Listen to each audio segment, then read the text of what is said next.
अच्छा दोस्तों, अस्सलाम वालेकुम। चैनल में आप सबको स्प्लिट क्रोएशिया से खुशामदीद। तो आज जो है तो यहाँ से रवानगी का दिन आ गया। मैंने चेकआउट कर लिया। चेकआउट में ज़रा थोड़ा अड़ा उड़ी में था मैं, तो मैं रिकॉर्डिंग नहीं कर सका। मेरी सबसे बड़ी कमज़ोरी ये है कि मैं सुबह जल्दी उठ नहीं सकता यार। तो और उठता भी अगर हूँ तो बहुत ही डीजल ट्रक की तरह आराम आराम से गर्म होता हूँ मैं। नाश्ता और नहाना धोना और वो करना। तो 10 बजे यहाँ से चेकआउट था, तो मैं ज़रा थोड़ा अड़ा उड़ी में था। अभी जो है तो जी रास्ता पकड़ेंगे। 2 hours 44 minutes का रास्ता है। वैसे तो तकरीबन 2 घंटे का रास्ता है अगर आप सीधे मोटरवे से जाएं, लेकिन मैं मोटरवे को अवॉइड कर रहा हूँ। मैंने कहा ज़रा थोड़ा सीनिक रोड लें जाते हुए। तो 139 किलोमीटर्स है, 2 hours 44 minutes लगेंगे। बीच में एक बॉर्डर क्रॉसिंग है, उसका मुझे पता नहीं है। ये पहली हमारी बॉर्डर क्रॉसिंग होगी जिस पर एक्चुअली मैं पासपोर्ट दिखाऊंगा अपना, जब से जिनीवा से निकले हैं हम लोग। तो ये मुझे पता नहीं है कि अभी कितना, how much time would we need at the border. ज़्यादा नहीं होना चाहिए। तो ये हालात हैं जनाब। निकलते हैं, सफ़र का आगाज़ करते हैं, ठीक है ना।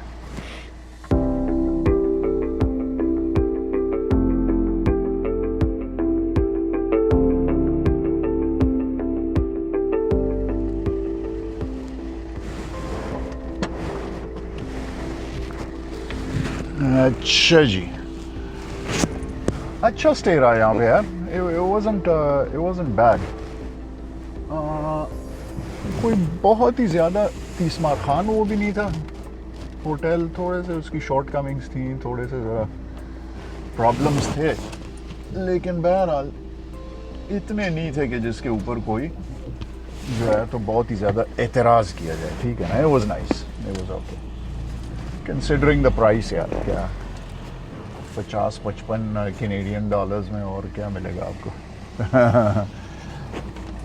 किसी भी आप कैंप साइट में भी ठहरें तो $30-40 वो ले लेते हैं।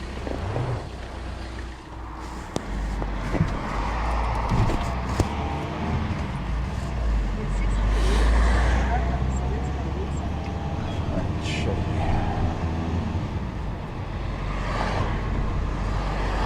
600 मीटर्स में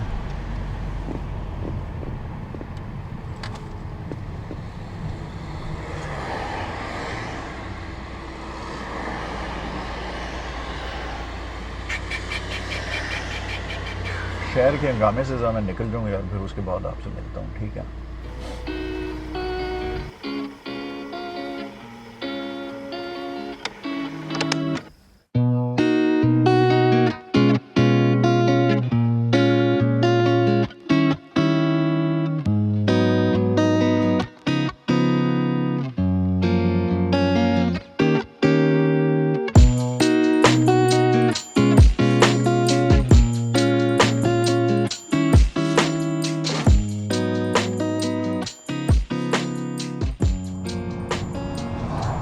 अच्छा जी, चलें जी, हम मोटरवे से उतर आए और अब छोटे छोटे गांव में से गुजरेंगे। And this is what I love, you know. I love this kind of a drive. बिल्कुल जो है ना वो फॉर्मर यूगोस्लाव में टाइम में वापस जा रहा हूँ। ये सारा बॉस्निया, क्रोएशिया, सर्बिया, कोसोवो, सब ये इसी टाइप का वो है। It's exactly the same. You'll notice it. अभी इंशाल्लाह जाएंगे ना हर जगह, you'll see. It's exactly the same setup, same houses, same construction. लोगों के पास थोड़े पैसे आए हैं। ये लोग बहुत ही ज़्यादा, ये जितने भी फॉर्मर यूगोस्लाव स्टेट्स के वो हैं ना, ये सब के सब स्विट्ज़रलैंड में, जर्मनी में, फ्रांस में, उसमें बहुत ही ज़्यादा हैं। स्विट्ज़रलैंड में तो बहुत ही ज़्यादा अल्बेनियंस हैं, बस सिर्फ हैं ही अल्बेनियंस, यू नो। तो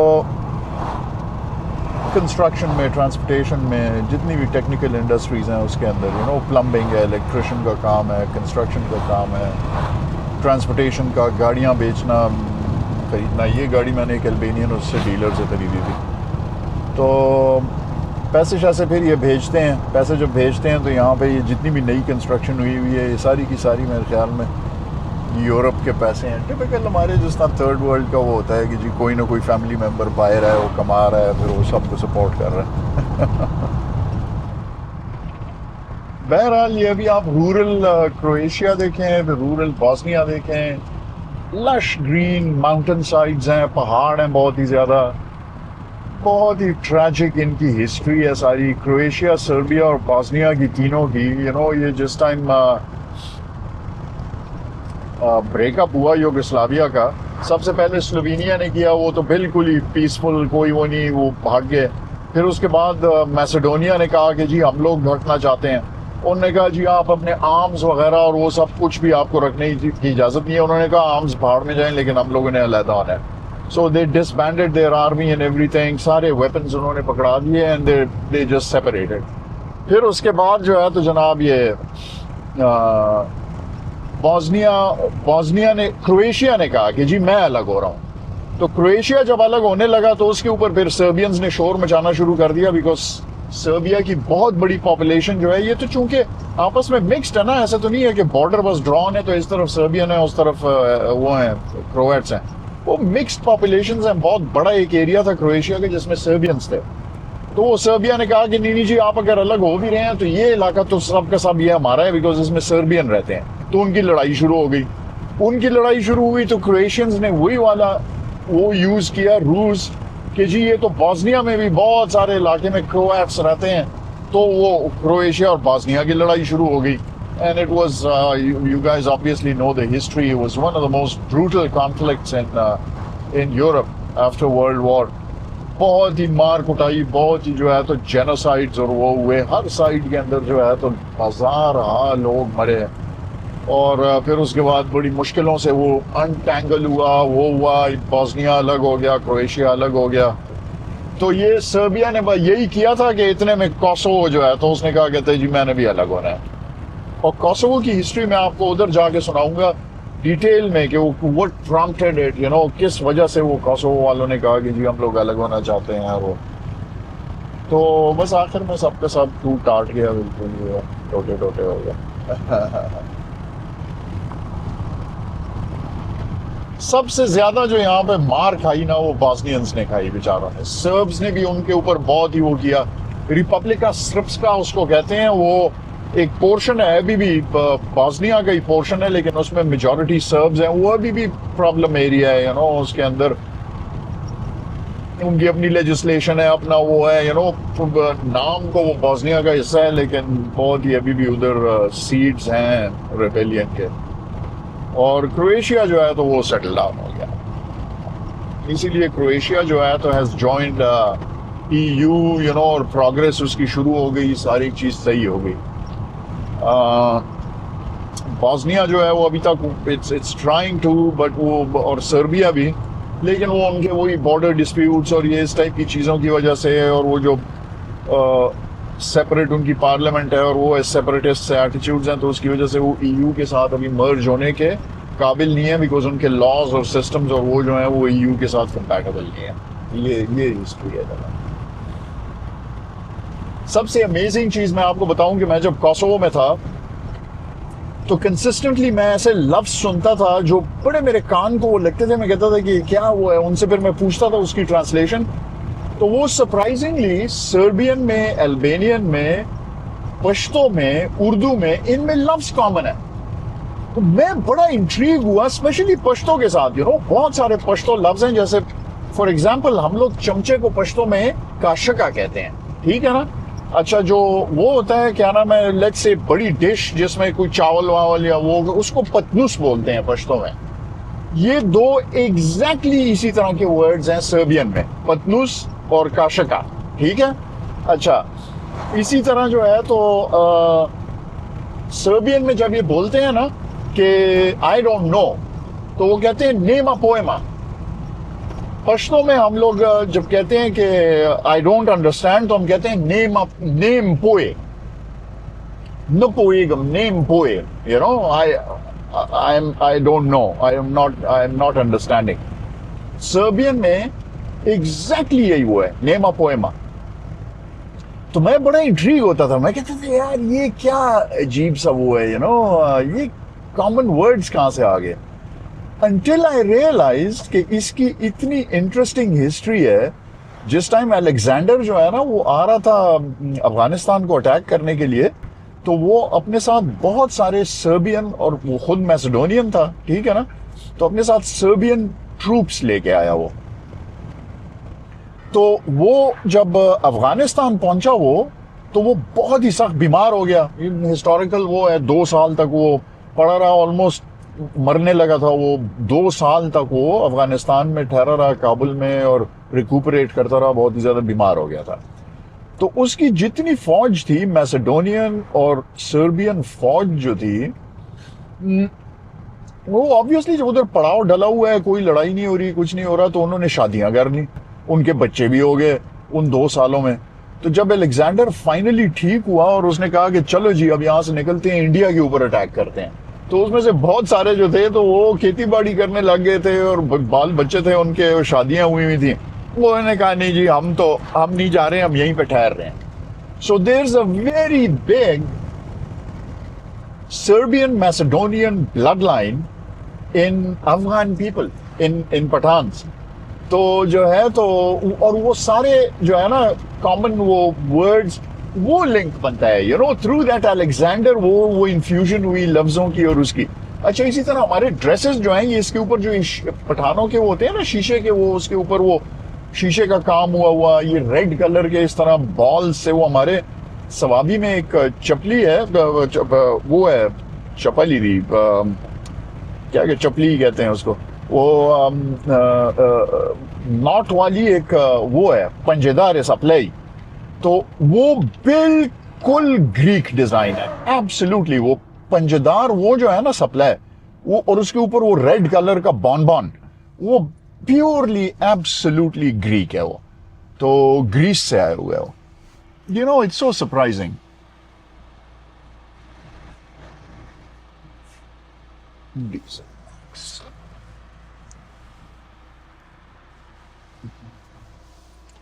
तो ये बड़ी इंटरेस्टिंग हिस्ट्री है जनाब, पठानों की और मैसेडोनिया और सर्बिया की। चलें जी, फ्यूल भरें, शीशा साफ करें और हवा चेक करें, ठीक है।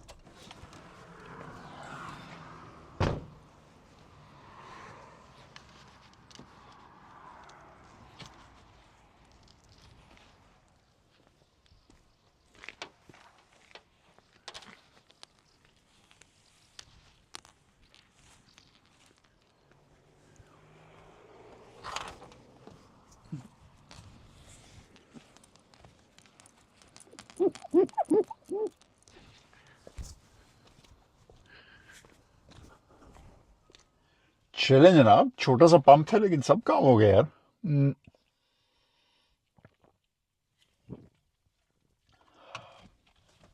डीजल भी डल गया, शीशा भी आपके लिए साफ हो गया, टायर प्रेशर भी सही हो गया। वो मैं बिल्कुल अंदाजा मेरा सही था ना, टायर प्रेशर जो है 2.6 बार चाहिए था, 4 बार्स था, बहुत ज्यादा, बहुत ही ज्यादा था वो प्रेशर। तो बस अच्छा है, ये सब हो गया। चले रास्ता नापे यार, बिस्मिल्लाह करें।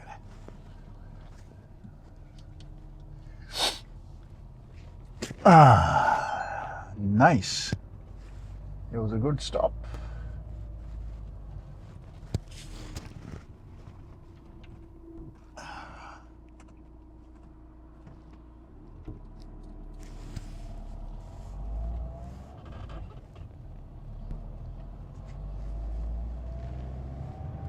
बस अब एक जो वो रह गया है प्रॉब्लम, वो ये है कि मेरा ये फैन जो है, ये या फुल के ऊपर चलता है नंबर 4 पे, और या बिल्कुल नहीं चलता। तो ये इसका मैं पहले भी आपको बता चुका हूँ, इसमें एक ग्रेजुएटेड फ्यूज होता है, इधर नीचे लगा हुआ है अंदर करके, वो कहीं वो उसको कहीं मैं चेंज कर दूंगा तो ये सही हो जाएगा। तो अभी मसला ये है कि 22 डिग्री टेम्परेचर है, अंदर है गर्मी। मैं अगर और एसी की ज़रूरत तो है, मैं अगर एसी लगाता हूँ तो बहुत ही ज़्यादा शोर हो जाएगा, और अगर शीशा खोलता हूँ तो उससे भी खैर शोर होगा। लेकिन बहरहाल आई होप कि माइक जो है ये, इस पर विंड कैचर भी है, सब कुछ है, तो I hope it will work। चलें जी, देखें आप, ये छोटे अभी जो नए घर बना रहे हैं ना लोग, बड़े मॉडर्न बना रहे हैं यार, बिल्कुल लाइक स्विस स्टैंडर्ड के उसके कुछ घर जो है ना, मैंने देखे बहुत ही खूबसूरत है। और पुराने घर भी हैं इसमें, so you have a bit of everything.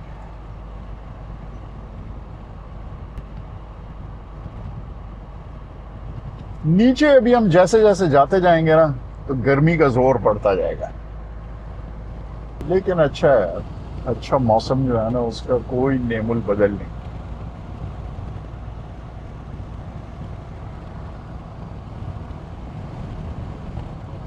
आराम आराम से जनाब 70 की स्पीड से स्लोली विलेजेस देखते हुए मजा आ रहा है, बहुत ही अच्छी ड्राइव है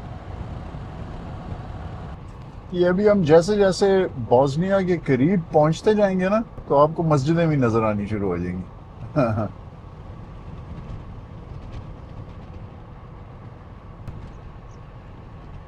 अच्छा, सरप्राइजिंग चीज ये है कि ये लोग, ये बॉस्निया वाले, अब तो खैर ये जब से वॉर खत्म हुई और वो तो बहुत ही ज्यादा सऊदी इन्फ्लुएंस बहुत ज्यादा बढ़ गया था। मैं कोसोवो में आपको कहानियां सुनाऊंगा, जिस म्यूनिसिपैलिटी को मैं कंट्रोल करता था वो, उसमें सऊदीज का बहुत बड़ा इन्फ्लुएंस था। तो जो है तो पूरे कोसोवो में था, लेकिन वो मुझे जो डायरेक्ट कहानियां पता है वो बड़ी इंटरेस्टिंग हुआ है। तो बहरहाल वो सऊदीज ने आके इनको काफ़ी यहाँ पे वहाबिज्म और वो स्प्रेड किया और इन लोगों को काफ़ी फंडामेंटलिस्ट उसकी तरफ लेके आए। वरना इससे पहले तो ये लोग वो बहुत ही नाम के मुसलमान थे, कोई ज़्यादा इनको अता पता नहीं होता था। तो उसकी बहुत बड़ी एग्जांपल ये है कि हर जगह के ऊपर पोर्क खा रहे होते हैं खूब मज़े से, ऐसे ज़बरदस्त पोर्क बांटते हैं ना ये लोग, बिकॉज उनकी ट्रेडिशन ही नहीं है उसकी। तो तो इनके जो ये हलाल लेबल है ना कि जी ये चीज़ हलाल है, ये चीज़ हराम है, इधर फलाना है, उसके ऊपर मुझे हमेशा शक ही होता है। बिकॉज इन लोगों को कोई ज़्यादा इस्लाम का पता होता है नहीं। They've taken it more than a religious identity. They've taken it as a cultural identity because that separates them from, you know, the Serbs, the Croats, you know. तो Albanians जो हैं वो बस सिर्फ ये कहते थे जी मैं मुसलमान हूँ, मैं तुमसे डिफरेंट हूँ, यू नो। बाकी उनसे इस्लाम का पूछते थे तो कोई इतना पता उनको नहीं होता था। कुछ लोगों को होता था, जो बूढ़े थे उनको थोड़ा सा पता था ज्यादा, यंग जनरेशन को तो कुछ नहीं पता था, जो ये युगोस्लाव सिस्टम में बड़े हुए थे और वो कुछ नहीं पता था। और ये बड़ी कॉमन चीज है पता है सारी दुनिया के अंदर, यानी जो कल्चरल एस्पेक्ट्स है ना वो रिलीजन को कंटेमिनेट भी करते हैं और उसको ओवरराइड भी करते हैं। यानी बहुत सारी, आप किसी भी जगह पे चले जाएं, हर जगह का इस्लाम जो है वो डिफरेंट है दूसरी जगह के इस्लाम से, यू नो, बिकॉज उसमें वहाँ का लोकल कल्चर जो है वो इन्फ्यूज हुआ है। और जो है तो लोकल कस्टम्स हमारे पाकिस्तान के इस्लाम के अंदर जो है तो बहुत ज़्यादा ये हिंदू कल्चर इन्फ्यूज हुआ है बिल्कुल।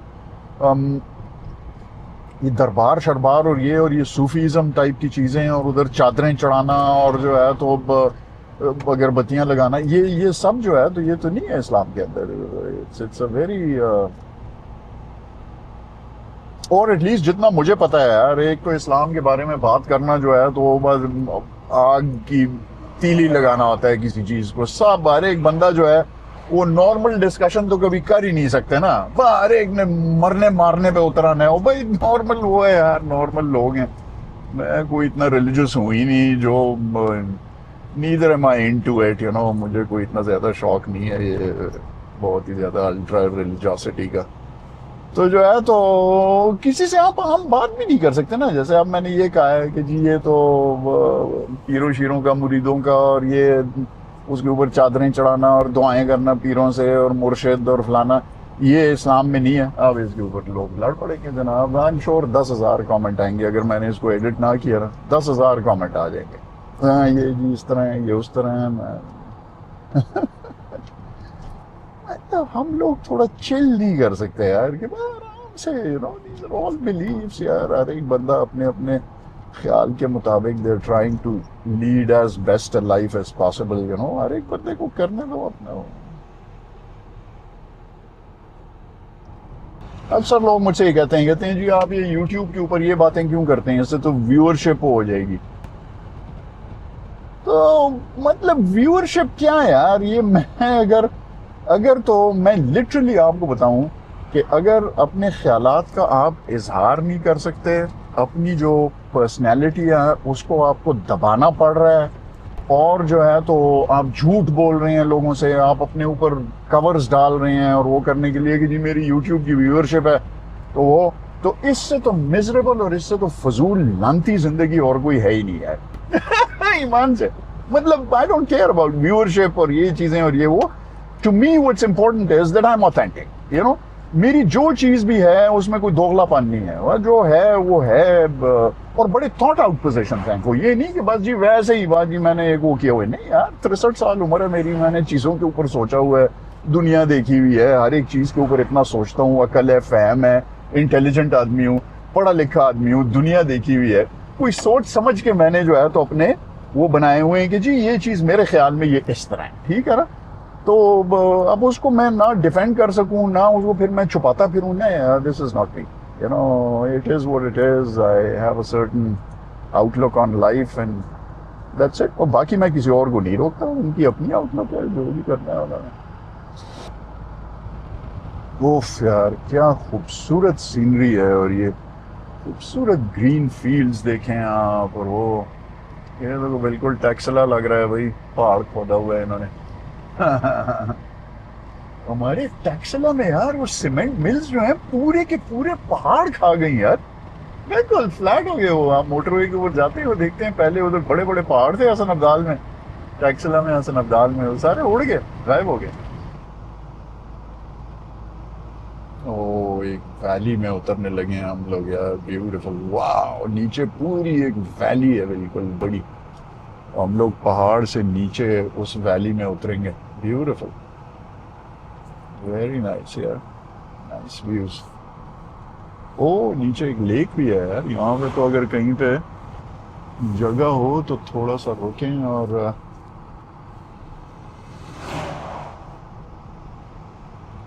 एंजॉय करेंगे इस जगह को। इस वैली के अक्रॉस मेरे ख्याल में तो साइड के ऊपर बस फिर बॉर्डर है, यू नो, वहां से फिर हम बॉस्निया एंटर कर देंगे।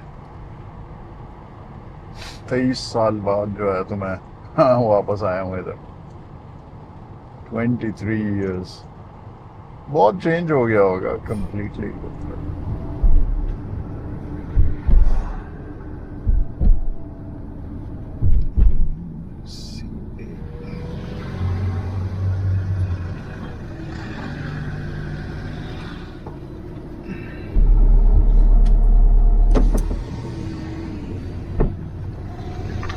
Hello, sir.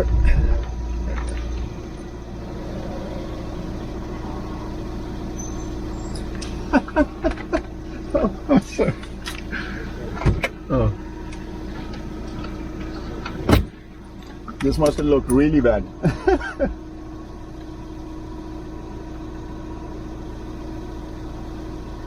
I'm a Swiss resident, so I live in Switzerland.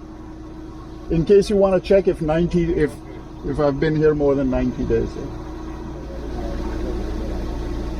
you have maybe Offenthal? Offenthal for Switzerland. Offenthal? Yeah. What's that? This document. Okay. Document is a document for green card. Green card for what? I don't have a green card now. The insurance card.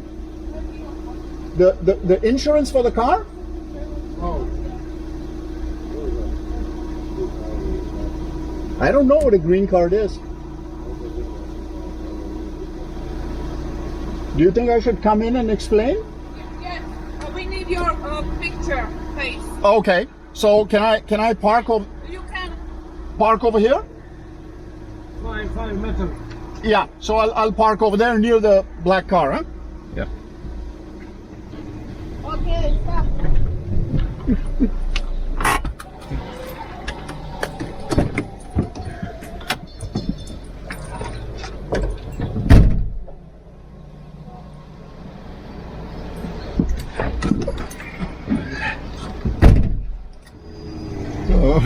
लंबी fatigue. वो कहते हैं कि तस्वीर उतारेंगे तुम्हारी और fingerprint करेंगे, तो फिंगरप्रिंट की मशीन उनकी काम कर ही नहीं रही थी। आधा घंटा उसके ऊपर हाथ रखो, अब हाथ धो लो, अब हाथ साफ करो, फिर कभी मशीन साफ करता था, कभी क्या चीज साफ करता था।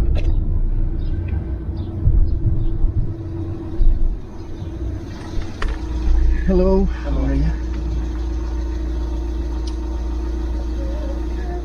Where are you going? Mostar and Sarajevo. You have reservation? In Mostar, yes. How many stays? In Mostar, 3 nights. 3 nights. Yeah. Sarajevo? I have no idea. I don't know. Maybe 5 days. Thank you.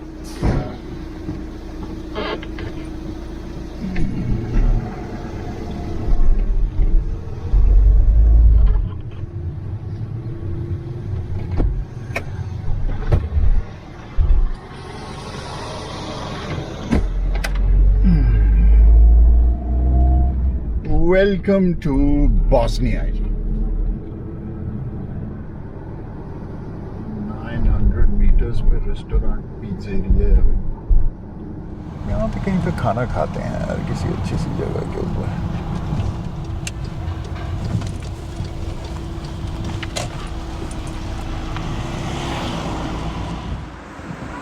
चलें जी, किसी जगह के ऊपर ज़रा lunch ढूंढें, lunch अच्छा सा।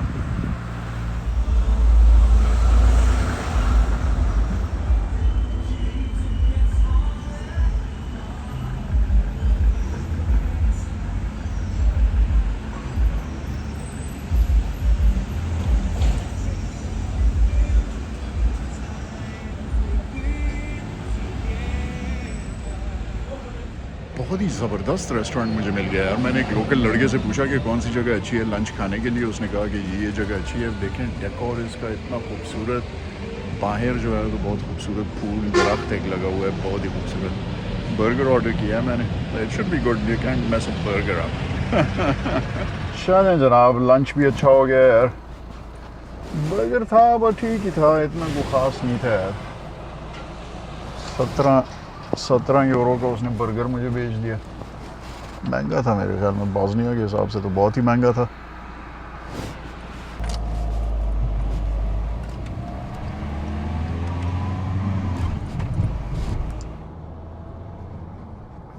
अच्छा, तो वो कहानी ऐसे हुई कि जनाब जैसे ही मैं बॉर्डर पे पहुंचा, मैंने जो कैश निकाला हुआ था ना, वो मैंने उसके अंदर रखा हुआ था, पासपोर्ट के पहले पेज के अंदर। ठीक है, मैं कहा कि वो डैशबोर्ड में पड़ा रहे तो दोनों आपस में अलग ना हो, वो उसको नीचे उड़सा हुआ था एक उसमें। तो कैश जो था वो पासपोर्ट के अंदर पड़ा हुआ था। वो मैं जैसे ही उसके ऊपर पहुंचा बॉर्डर के, उसने कहा पासपोर्ट, मैंने निकाला और उसको पकड़ा दिया। उसने खोला, उसके अंदर कैश पड़ा हुआ था। And that looked so bad. It looked as if मैंने उसको पासपोर्ट पकड़ाया और उसमें मैंने रिश्वत रखी हुई है।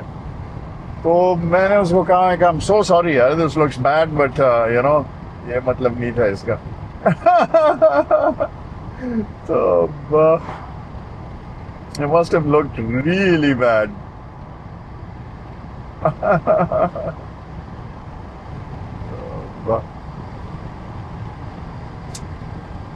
वो डेफिनेटली ये समझा होगा कि ये मुझे रिश्वत दे रहा है।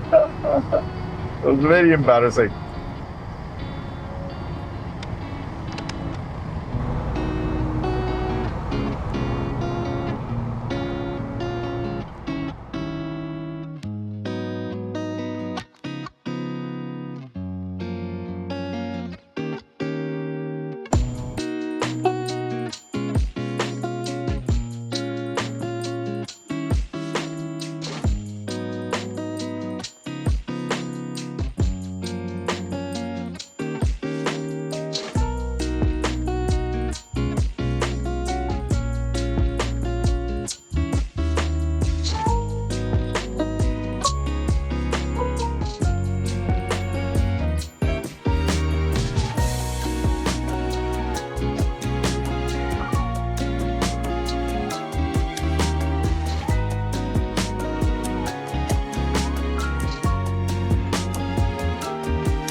अच्छा जनाब, तो मॉस्टार पहुंच गए हम लोग यार। मैं अपने एयरबीएनबी में आ गया। बहुत ही अच्छा कमरा मिला है मुझे, बहुत ही ज़बरदस्त। I am paying 40 euros for this per night, just 40 euros, you know. So I'm going to be here 3 nights इंशाल्लाह। आप लोगों के लिए मैं वीडियो एडिट करूँगा एपिसोड 3, रेस्ट करूँगा यहाँ पे, मॉस्टार दिखाऊँगा आपको। बिल्कुल जो है तो ये जो मेन ओल्ड टाउन है मॉस्टार का, ये बिल्कुल उसकी गली के साथ ही है। यहाँ से थोड़ी सी वॉक के ऊपर इधर का वो मशहूर ब्रिज है। तो आपको जल्दी से जो है तो एक वो टूर करा देता हूँ अपार्टमेंट का, और फिर उसके साथ जो है तो आपसे मैं इजाज़त चाहूँगा। एपिसोड को यहाँ पे ख़त्म करेंगे, ठीक है ना। अच्छा जी, तो ये एंट्रेंस है उसकी एयरबीएनबी की। बहुत ही अच्छा जो है तो काउच है, you know, full bay windows हैं। व्यू अभी आपको दिखाता हूँ, कोई व्यू इतना ख़ास नहीं है, लेकिन ये जो है तो वर्क स्टेशन मैंने बना लिया आप लोगों के लिए। यहाँ पे एडिटिंग होगी जी एपिसोड 3 की। टीवी शीवी है उसके अंदर, पूरा नेटफ्लिक्स हर एक चीज़ मौजूद है। ये जो है तो ये बेडरूम साइड है उसकी, और जो है तो ये बाथरूम है, बहुत ही अच्छा, वेरी वेल इक्विप्ड, बहुत ही साफ़ सुथरा, बहुत ही बेहतरीन, वेरी मॉडर्न। और ये जो है तो किचन है जनाब। तो अच्छा है, स्टॉक वो मैं गाड़ी में से खाने का सामान ले आया था, तो बस अब डिनर बनाऊंगा यहाँ पे। I will be hold in, you know, till the episode is complete. फिर उसके बाद ही कहीं मैं बाहर जाऊँगा और जो है तो मॉस्टार को एक्सप्लोर करूँगा। तो ये है जनाब अपार्टमेंट। आई होप आप लोगों को पसंद आया। आप लोगों को अपार्टमेंट टूर का मेरे ख्याल में मज़ा आता है, ठीक है ना। तो इस अपार्टमेंट टूर के साथ इस एपिसोड को ख़त्म करते हैं। अगर आपको आज का एपिसोड पसंद आया हो तो प्लीज़ इसको लाइक, शेयर, सब्सक्राइब कर दीजिएगा। कमेंट ज़रूर कीजिएगा, मैं हर एक कमेंट पढ़ता हूँ। कोई इंटरेस्टिंग क्वेश्चन हो, कोई इंटरेस्टिंग चीज़ हो, तो मैं उसके जवाब ज़रूर देता हूँ। मेरे साथ टाइम गुजारने का बहुत बहुत शुक्रिया। अपने अजीज़ व अकारब का अपना बड़ा ख्याल रखिएगा। आपसे मुलाकात होगी नेक्स्ट एपिसोड में। खुदा हाफ़िज़।